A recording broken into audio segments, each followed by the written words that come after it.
Saat ini, dunia dikejutkan dengan mewabahnya suatu penyakit yang disebabkan oleh sebuah virus yang bernama corona, atau dikenal dengan istilah COVID-19.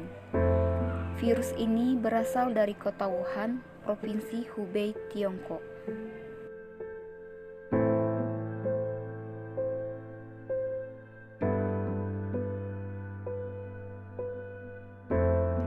Virus corona Wuhan disebut dengan SARS-CoV-2.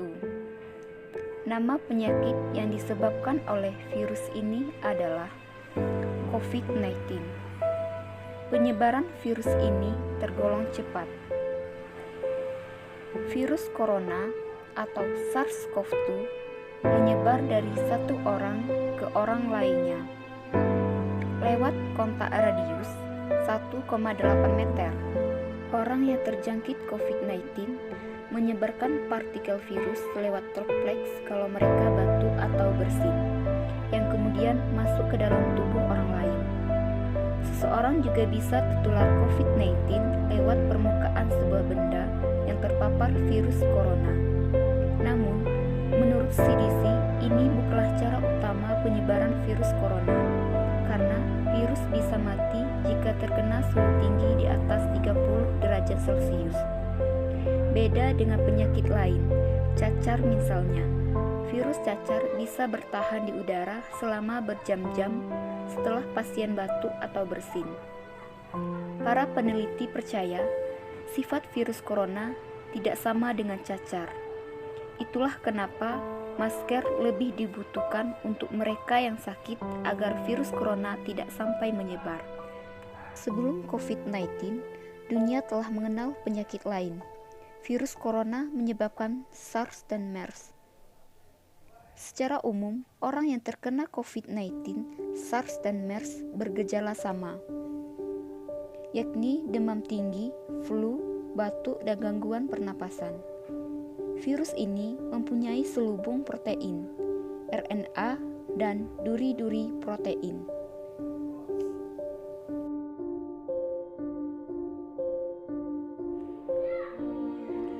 Lalu, bagaimana virus SARS-CoV-2 dapat merusak tubuh manusia?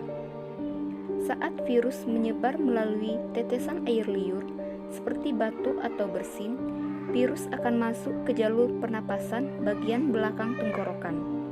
Duri-duri protein menempel ke dalam membran sel.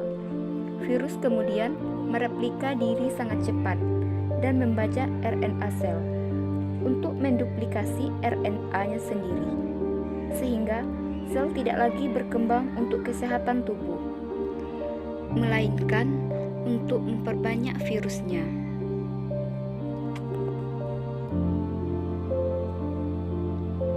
Lalu, bagaimana proses virus menyerang bagian pernapasan?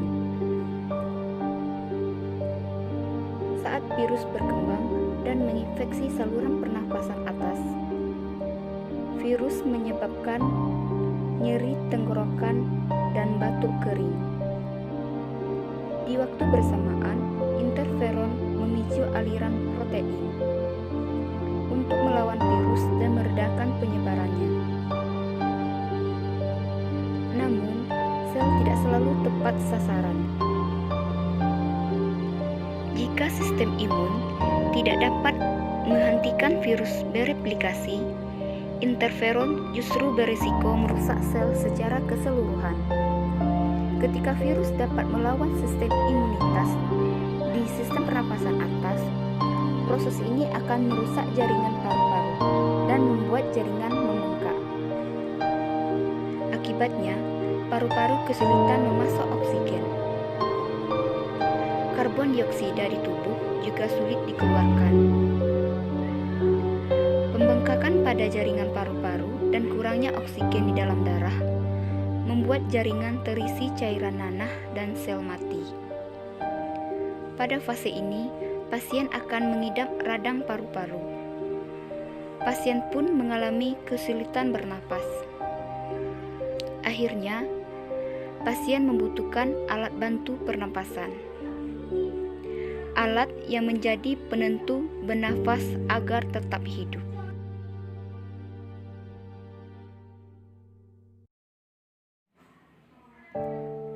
dampak dan kondisi pendidikan pada masa COVID-19. Pandemi COVID-19 membawa dampak bagi proses pendidikan nasional di Indonesia, khususnya di desa saya sendiri, yaitu di Desa Sulak Gedang. Sekolah dan lembaga pendidikan yang berada di Sulak Gedang tidak dapat beroperasi secara normal seperti biasanya, dengan batas waktu yang tidak dapat ditentukan. Proses pembelajaran yang biasanya dilakukan di kelas secara tatap muka dialihkan atau dipindahkan menjadi di rumah, dan menjadi pembelajaran jarak jauh secara online. Hal ini perlu dilakukan guna meminimalisir kontak fisik secara massal, sehingga dapat memutus mata rantai penyebaran virus tersebut. Peralihan cara pembelajaran ini memaksa berbagai pihak untuk mengikuti alur yang sekiranya bisa ditempuh agar pembelajaran dapat berlangsung, dan yang menjadi pilihan adalah dengan memanfaatkan teknologi sebagai media pembelajaran daring.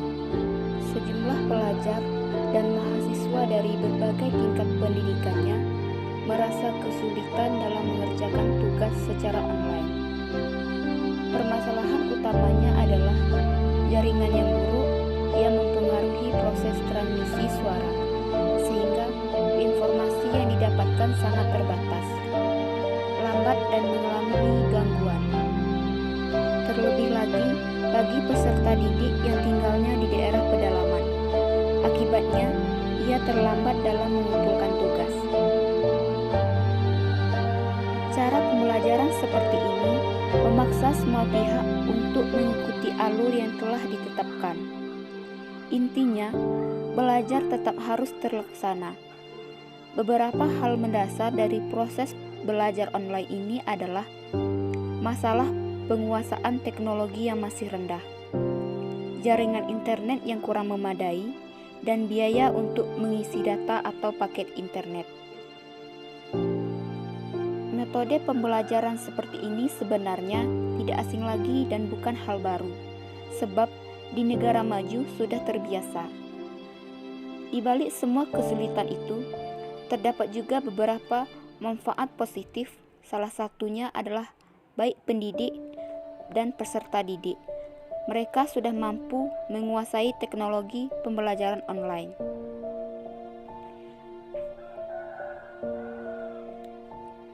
Kebijakan belajar dari rumah telah memaksa pendidik dan peserta didik untuk menguasai teknologi pembelajaran sebagai kebutuhan dasar dan sebagai media pengganti pembelajaran dalam ruangan. Demi pendidikan, proses pembelajaran harus tetap belajar walaupun jarak jauh.